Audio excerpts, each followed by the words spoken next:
This is radius. Radius is the lateral bone of forearm. Already we know forearm has two bones. Medial side ulna, this is ulna, lateral side radius. So radius has same parts, upper end, shaft and lower end. Now we will discuss about the side determination points.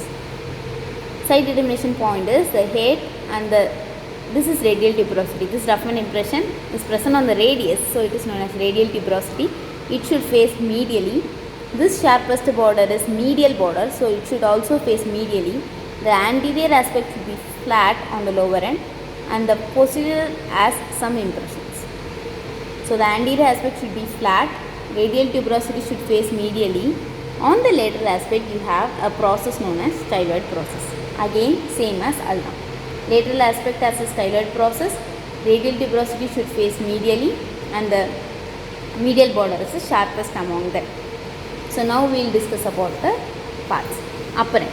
Upper end has head which is concave and neck which is rounded, head and a round neck, and you have an impression known as radial tuberosity on the medial aspect of your head. This is radial tuberosity. Present in the radius are known as radial tuberosity. Head, neck, radial tuberosity. Head articulates with capitulum of humerus. It articulates with capitulum of humerus to form elbow joint. On full extension, it rests in the radial fossa. So, hence the fossa is named as radial fossa to form elbow joint. The neck gives attachment to annular ligament, which is the important ligament in elbow joint. Annular ligament as well as in superior radioulnar joint. This ligament is very important, annular ligament, which winds around your neck of radius. This head also articulates with the radial notch of ulna to form superior radioulnar joint. Superior radioulnar joint. Now we are moving to radial tuberosity. Radial tuberosity gives attachment to biceps brachii muscle, which is important muscle in arm. Radial tuberosity gives attachment to biceps brachii muscle. Now we are moving to shaft. Shaft has again three borders and three surfaces. The borders are anterior border, posterior border and medial border. Anterior border, posterior border and medial border. Anterior surface, posterior surface and lateral surface. Anterior surface, posterior surface and lateral surface. Three borders, three surfaces.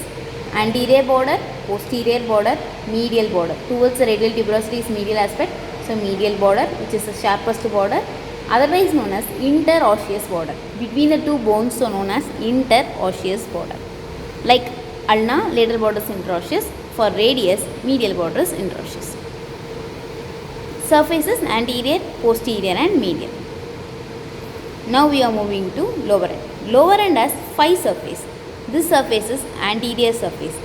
Towards the radial tuberosity side, anterior surface. This is posterior surface. Posterior surface has a groove known as dorsal tubercle of blister. Seems like a water drop. This tubercle is known as dorsal tubercle of blister.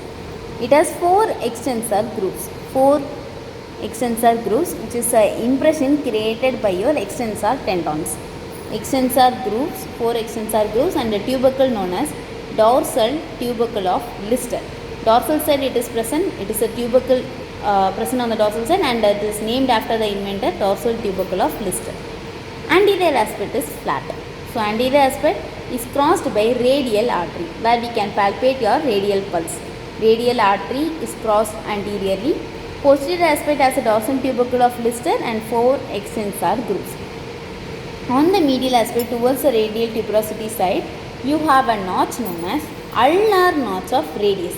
Ulnar notch of radius, again for head of ulna to form inferior radioulnar joint. Inferior radioulnar joint. This is ulnar notch of radius, articulates with the head of ulna to form inferior radioulnar joint. On the lateral aspect you have styloid process. This is styloid process. Inferior aspect you have 2 impression. Medially a triangular impression, laterally a quadrangular impression for scaphoid and lunate. Scaphoid and lunate are carpal bones. You have carpal bones, 8 carpal bones are there. This 2 is for scaphoid and lunate. Scaphoid and lunate articulates with your lower end of radius to form wrist joint. A wrist joint is formed by scaphoid, lunate, as well as radius. Now we will discuss only the attachments. Head is articulating with capitulum of humerus to form elbow joint. On fully extended elbow, your head take rest in radial fossa of humerus. Neck is pointed by annular ligament.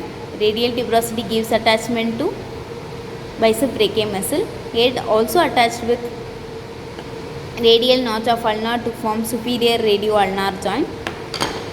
On the lower aspect, anterior surface is flat, gives attachment to radial artery. Anterior surface is crossed by radial artery.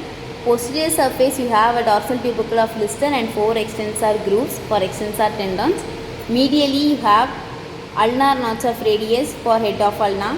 Laterally, you have styloid process. Inferiorly, you have 2 articulating surface for scaphoid and lunate to form vestibule. That's all about ulna. Thank you.